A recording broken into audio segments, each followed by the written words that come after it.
Hi, hello, നമസ്തേ. ഇന്ന് ഞാനൊരു എണ്ണ കാച്ചിയെടുക്കുന്ന ജോലിയിലാണ്.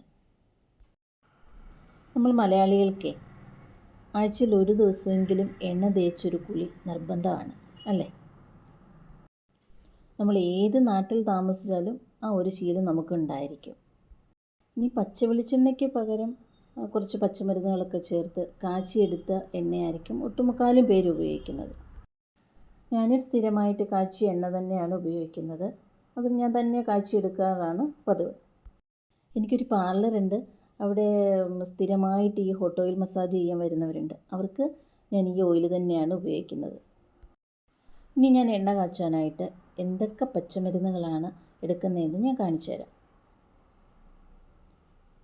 മൈലാഞ്ചിയുടെ ഇല, ബ്രഹ്മി, ചെമ്പരത്തിയുടെ ഇല, കുറച്ച് മൊട്ട്, കയ്യോന്നി, നെല്ലിക്ക, തുളസിയില, കറ്റാർവാഴ, കുറച്ചേറെ കരിയാപ്പില.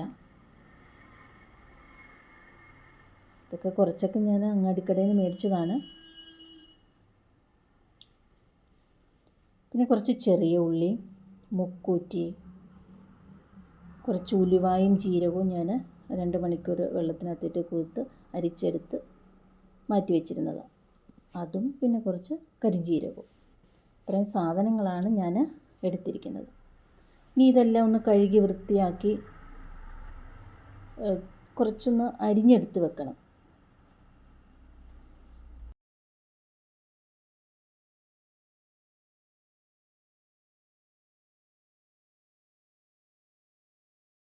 നെല്ലിക്ക കുരു കളഞ്ഞിട്ട് ചെറുതായിട്ട് കട്ട് ചെയ്ത് വെക്കണം. അതേപോലെ അലോവേരയും സൈഡിലത്തെ മുള്ളൊക്കെ കളഞ്ഞിട്ട് ചെറുതായിട്ട് കട്ട് ചെയ്ത് വെക്കുക. എല്ലാ പച്ചമരുന്നുകളും ചെറുതായിട്ട് അരിഞ്ഞ് വെച്ചിരുന്നാൽ മിക്സിയിൽ ചതച്ചെടുക്കാൻ എളുപ്പമാണ്. സാധാരണ വീടുകളിലൊക്കെ എണ്ണ കാച്ചി എടുക്കുമ്പോൾ പച്ചമരുന്നുകളെല്ലാം കല്ലേ വെച്ച് ഇടിച്ച് പിഴിഞ്ഞ് നീരെടുക്കുകയാണ് ചെയ്യുന്നത്. അപ്പോൾ നമുക്കതിനുള്ള സൗകര്യങ്ങളില്ലാത്തത് കൊണ്ട് ഞാൻ ആ മിക്സിയിലെല്ലാം ചതച്ചെടുത്തിട്ട് നീര് പിഴിഞ്ഞെടുക്കുകയാണ് ചെയ്തത്. ഇനി ഈ നീരെല്ലാം കൂടെ ഞാൻ ഈ എണ്ണ കാച്ചുന്ന ആ പാത്രത്തിൽ തന്നെ വെച്ച് ഒന്ന് പറ്റിച്ചെടുക്കുകയാണ്. ആ വെള്ളമെല്ലാം ഒന്ന് കുറച്ച് പറ്റിച്ചെടുത്തതിന് ശേഷം മാത്രമേ എണ്ണ ഒഴിക്കുകയുള്ളൂ. ഇനി ഞാനിവിടെ 2 കിലോ വെളിച്ചെണ്ണയാണ് എടുത്തിരിക്കുന്നത്. 1 കിലോ കേരയുടെ വെളിച്ചെണ്ണയും 1 കിലോ ചക്കിലാട്ടിയ വെളിച്ചെണ്ണയും എടുത്തിട്ടുണ്ട്. പച്ചമരുന്നിൻ്റെ എല്ലാം നീര് പിഴിഞ്ഞെടുത്തില്ലേ, അത് അടുപ്പിൽ വെച്ച് കുറച്ച് പറ്റിച്ചതിന് ശേഷം മാത്രമേ വെളിച്ചെണ്ണ ഒഴിച്ചു കൊടുക്കാവൂ. ഇല്ലെങ്കിൽ നമ്മുടെ വെളിച്ചെണ്ണ എല്ലാം നഷ്ടമാവും. ഇനി ഇതിലേക്ക് ഞാൻ കഴുകി വൃത്തിയാക്കി വെച്ചിരുന്ന ഉലുവായും ജീരകവും കരിഞ്ജീരകവും ഇട്ട് കൊടുത്തു. ഇനി നന്നായിട്ട് ഇളക്കി കൊടുക്കുക. എണ്ണ കാച്ചി എടുക്കുക എന്ന് പറയുന്നത് കുറച്ച് സമയമൊന്നും പോരാ, ഒരു 3-4 മണിക്കൂറത്തെ ജോലിയാണ്.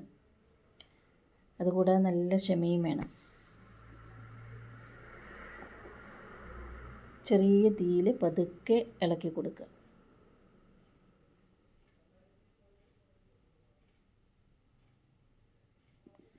ഇനി ഞാൻ ഇതിനകത്തിലേക്ക് 2 വെറ്റില ഇട്ട് കൊടുക്കുന്നുണ്ട്. അത് കുഞ്ഞു പിള്ളേർക്കാണെങ്കിലും വലിയവർക്കാണെങ്കിലും കഫത്തിൻ്റെ പ്രശ്നമൊക്കെ ഉള്ളവർക്ക് ഈ വെറ്റില നല്ലതാണ്.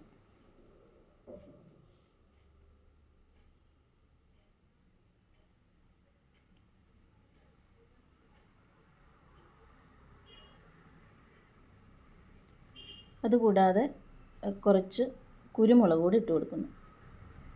ഈ കുരുമുളക് പൊട്ടി വരുമ്പോഴാണ് എണ്ണ പാകമാകുന്നത്.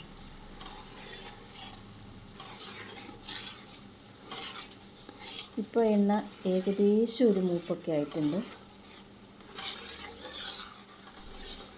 ഇപ്പോൾ എണ്ണ പതയൊക്കെ പറ്റി ഏകദേശം പാകമായിട്ടുണ്ട്.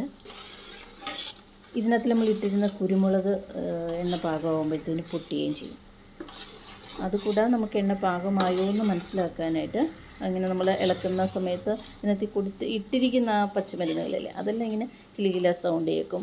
അതുപോലെ നമ്മൾ കുറച്ച് പച്ചമരുന്ന് എടുത്തൊന്ന് കൈ കൊണ്ടൊന്ന് പൊടിച്ച് ഇങ്ങനെ ഒന്ന് തൊടുമ്പോൾ അതങ്ങ് പൊടിഞ്ഞു പോകും, നന്നായിട്ട് പൊടിഞ്ഞു പോവുകയും ചെയ്യും.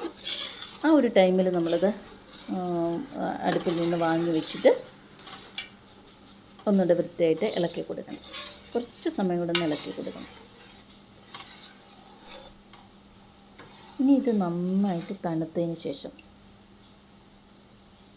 ഒരു കുപ്പിയിലാക്കി, അതായത് കഴുകി ഉണക്കിയ കുപ്പിയിലെ വെള്ളമൊന്നും കാണരുത്, നന്നായിട്ട് തുടച്ചെടുത്തതിന് ശേഷം ഈ എണ്ണ അരിച്ച് കുപ്പിയിലാക്കി സൂക്ഷിച്ച് വെക്കണം.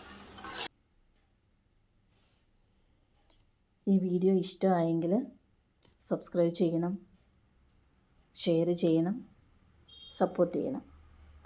കമൻ്റൊക്കെ ഇടാൻ മറക്കരുത് കേട്ടോ. Thank you.